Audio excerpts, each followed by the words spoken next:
یہ جو کیس ہے میرے اوپر القادر کا، یہ کیس کیا ہے؟ کیس یہ ہے کہ کیبنٹ ایک فیصلہ کرتی ہے اور وہ یہ کہتے ہیں کہ جی مجھے ذاتی فائدہ ہوا۔ ذاتی فائدہ کیا ہوا؟ القادر یونیورسٹی۔ القادر یونیورسٹی تو 7 مہینے پہلے شروع ہو گیا تھا کام اس پہ، وہ تو مکمل بھی پہلے ہو گئی تھی۔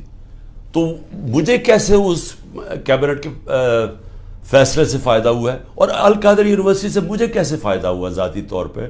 یعنی شوکت خانم 9 ارب روپیہ اکٹھا کرتا ہے ہر سال، مجھے ذاتی طور پہ کیا فائدہ ہے؟ وہ تو ٹرسٹ ہے۔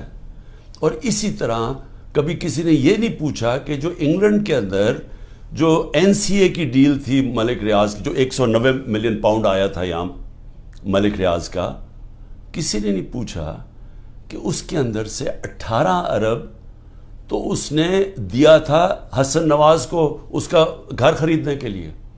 18 ارب